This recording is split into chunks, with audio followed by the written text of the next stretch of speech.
Gennady Golovkin knocks out Dominic Wade in the second round. It was a very predictable result in this fight.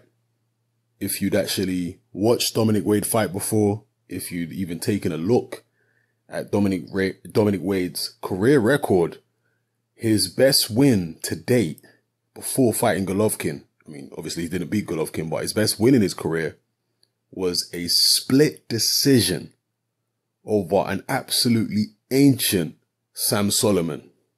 And that was in 2015. That was Dominic Wade's best win.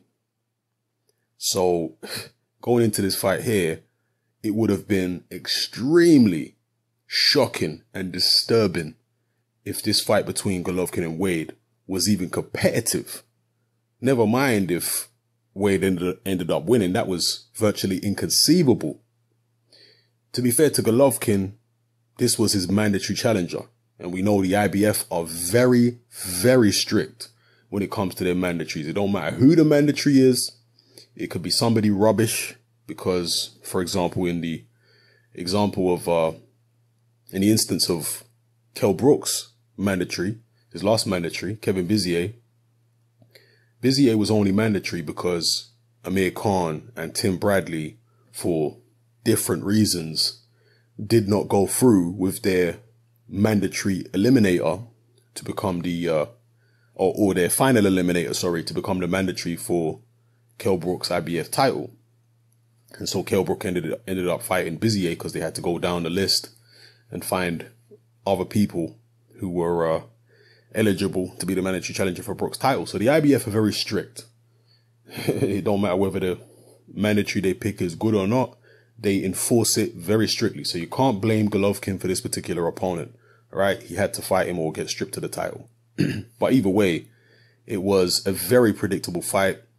I can't really say it's disappointing that Golovkin is still having to face this level of opposition so far into his career. You know, people are talking about Golovkin matching or surpassing Bernard Hopkins' record at middleweight as a champion.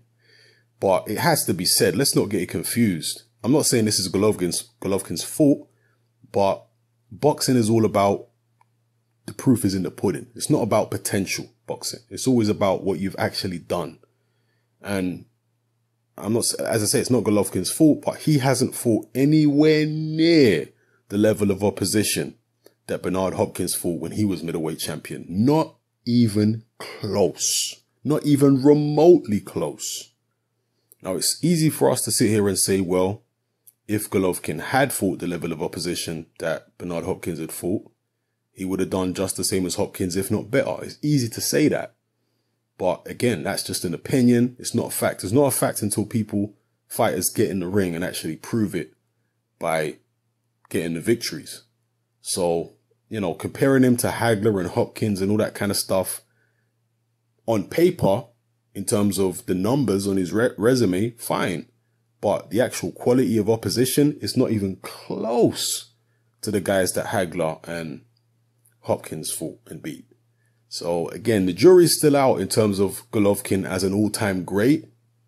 When you put, well, no, there's an argument to be made that he's an all-time great, but an all-time great that is equal or surpasses people like Hagler and Hopkins, no way. You're deluded if you're saying that at this point based on what Golovkin has achieved, because he simply hasn't fought the level of opposition that those guys had fought. And again, I'm not saying it's his fault, but it is what it is. Until you've actually achieved it, you can't say that he's as good as those guys.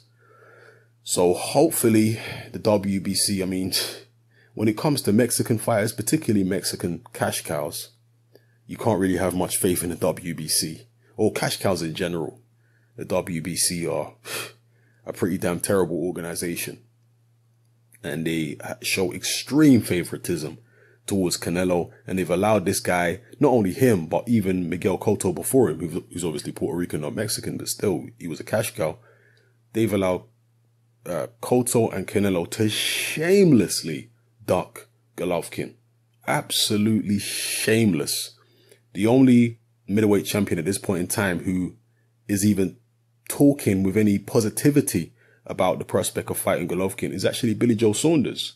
Now, he had talked previously about maybe not taking the Golovkin fight anytime soon. But lately he's been saying, you know what, I'll fight Golovkin, but it has to be in the UK. So I don't know whether he's serious or not about fighting him, but at least he's making some type of positive gestures towards fighting Triple G. The rest of them, Canelo is just shameless the way he's behaving. Totally shameless. This is some of the most blatant ducking I've ever seen.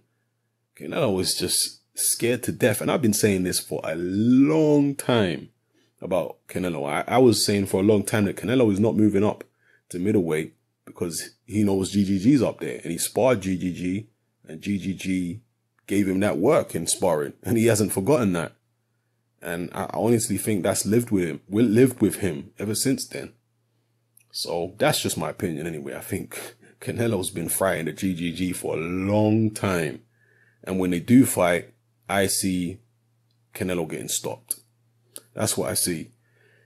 Out of the current middleweights that I can think of off the top of my head who may in future fight Golovkin, I think that Chris Eubank Jr., if he continues to improve, may last the longest against GGG. If you're talking about Billy Joe Saunders, Canelo Alvarez, and Chris Eubank Jr., out of those guys, I think Chris Eubank Jr. would last the longest. I think he'd get stopped. Don't get it twisted, but I think he'd last the longest. And the reason why is because he's taller than the other guys. He's definitely got faster feet than Canelo Alvarez. And he has the ability to stay away for the longest. That's my personal view. I know Billy Joe Saunders is very slick and everything, but I don't think he quite has the athleticism of Eubank Jr. And if Eubank Jr. decides to box on the back foot and do a stick and move, style fight, I think he'll be the most elusive if he decides to do that. If he decides to just get on his bike and run, I think he'll be the most elusive. And I think when he feels Golovkin's power, he will do that. So I think he'll probably last the longest just because of his height and reach and foot speed and all that type of stuff. But eventually I think GGG will catch up to him too and knock him out. So right now at middleweight, I haven't seen anybody that I would come close to picking to beat GGG. He's not going to get a challenge until he steps up to 168 pounds. That's what it's looking like at the moment. Although, to be fair, Erislandy Lara did call him out. He hasn't responded to Lara's challenge. Lara just called him out several times. So that's a challenge there if you want it. I know Lara's not a big name. I know he doesn't make for exciting fights. But for somebody that is desperate for decent challenges, there's no reason why he shouldn't be fighting Lara, to be honest with you. I'm telling you, Lara is better than Dominic Wade. I know Dominic Wade is a lot bigger, but Lara is a lot better than that. So rather you fight Lara than fight a guy like Dominic Wade. Again, I know Dominic Wade was mandatory, so GGG couldn't do nothing about that. But still, a lot of the other guys he's fighting are not as good as Lara. So take that fight. It's something for the meantime, Let me know what you feel about it anyway, people. Who do you think is going to fight GGG? Is there anybody at middleweight you think could beat GGG? Is there anybody at super middleweight you think could beat GGG? I think there is, personally. And I always felt that Andre Ward would beat Golovkin. I've always felt that.